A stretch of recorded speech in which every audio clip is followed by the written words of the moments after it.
ವಾರ್ತೆಗಳ ವಿವರ.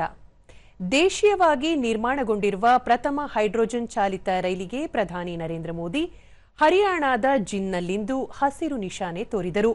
ನೂರಾರು ಶಾಲಾ ಮಕ್ಕಳು ಹಾಗೂ ಸಾರ್ವಜನಿಕರು ಹೈಡ್ರೋಜನ್ ರೈಲಿನಲ್ಲಿ ಸಂಚಾರ ನಡೆಸುವ ಮೂಲಕ ಐತಿಹಾಸಿಕ ಕ್ಷಣಕ್ಕೆ ಸಾಕ್ಷಿಯಾದರು. ಹರಿಯಾಣ ರಾಜ್ಯಪಾಲ ಪ್ರೊಫೆಸರ್ ಆಶಿಮ್ ಕುಮಾರ್ ಘೋಷ್, ರೈಲ್ವೆ ಸಚಿವ ಅಶ್ವಿನಿ ವೈಷ್ಣವ್, ಮುಖ್ಯಮಂತ್ರಿ ನಯಾಬ್ ಸಿಂಗ್ ಸೈನಿ ಉಪಸ್ಥಿತರಿದ್ದರು.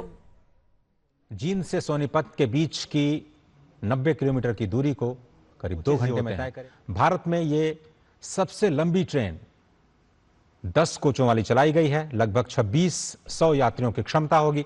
हाइड्रोजन फ्यूल सेल से बिजली उत्पादन किया जाएगा और डिजाइन ऐसी की गई है कि इसकी जो रफ्तार है, उसकी जो स्पीड है वो करीब 110 किलोमीटर प्रति घंटा। लेकिन आपने देखा होगा कि ये जो दूरी है 90 किलोमीटर की, वो 2 घंटे में तय की जा रही है, यानी अभी इसकी स्पीड कम रखी गई है।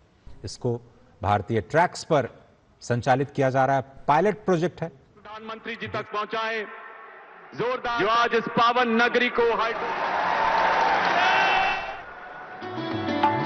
ಬಳಿಕ ಸಾರ್ವಜನಿಕ ಸಮಾರಂಭದಲ್ಲಿ ಪ್ರಧಾನಿ ವಿವಿಧ ಅಭಿವೃದ್ಧಿ ಯೋಜನೆಗಳ ಉದ್ಘಾಟನೆ ಮತ್ತು ಶಂಕುಸ್ಥಾಪನೆ ನೆರವೇರಿಸಿದರು.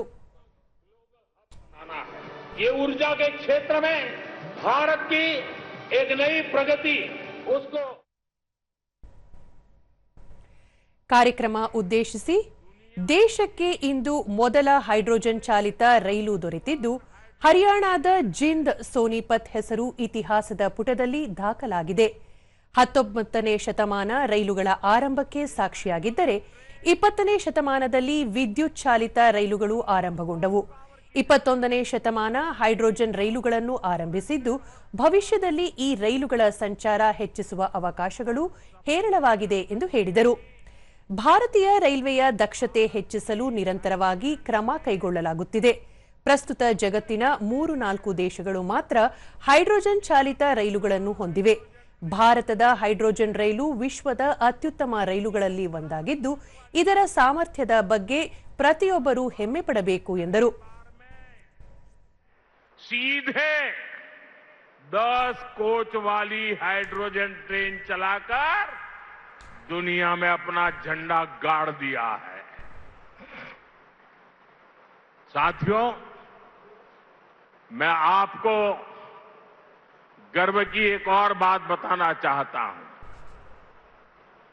भारत की यह हाइड्रोजन ट्रेन धुआं रहित तो है ही, ये मेक इन इंडिया का भी एक बहुत सफल उदाहरण है। इस हाइड्रोजन ट्रेन को भारत के ही इंजीनियर्स ने डिजाइन किया है, भारत की ही कंपनी ने इसको बनाया है। साथियों, यह हाइड्रोजन ट्रेन बाकी ट्रेनों से बिल्कुल अलग है। इसके लिए पूरा सिस्टम अलग चाहिए, पूरा इंफ्रास्ट्रक्चर अलग चाहिए। यहां जिंद में भी इसके लिए तमाम सारी व्यवस्थाएं बनाई गई है। तब हरियाणा में ಸಚಿವ ಅಶ್ವಿನಿ ವೈಷ್ಣವ್, ಹೈಡ್ರೋಜನ್ ರೈಲನ್ನು ದೇಶೀಯವಾಗಿ ಅಭಿವೃದ್ಧಿಪಡಿಸುವ ಸಂಕಲ್ಪ ಇಂದು ಸಾಕಾರಗೊಂಡಿದೆ. ಹೈಡ್ರೋಜನ್ ರೈಲು ದೇಶದ ರೈಲ್ವೆ ವ್ಯವಸ್ಥೆಯ ಆಧುನೀಕರಣದ ಪ್ರಮುಖ ಭಾಗವಾಗಿದೆ ಎಂದು ಹೇಳಿದರು. 3,000 करोड़ रुपए हरियाणा में रेलवे के विकास के लिए देते हैं। आज हरियाणा में 18,000 करोड़ रुपए का रेलवे का काम चल रहा है। 34 स्टेशनों का नव निर्माण हो रहा है और 5 स्टेशन का तो काम भी पूरा हो गया है।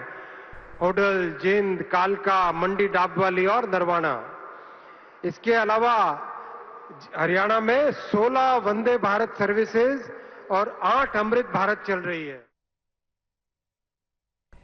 ಬಳಿಕ ಪ್ರಧಾನಿ ಚಂಡೀಗಢಕ್ಕೆ ಭೇಟಿ ನೀಡಲಿದ್ದು, 6,600 ಕೋಟಿ ರೂಪಾಯಿಗಳಿಗೂ ಅಧಿಕ ಮೌಲ್ಯದ ವಿವಿಧ ಅಭಿವೃದ್ಧಿ ಯೋಜನೆಗಳಿಗೆ ಶಿಲಾನ್ಯಾಸ ನೆರವೇರಿಸಲಿದ್ದಾರೆ.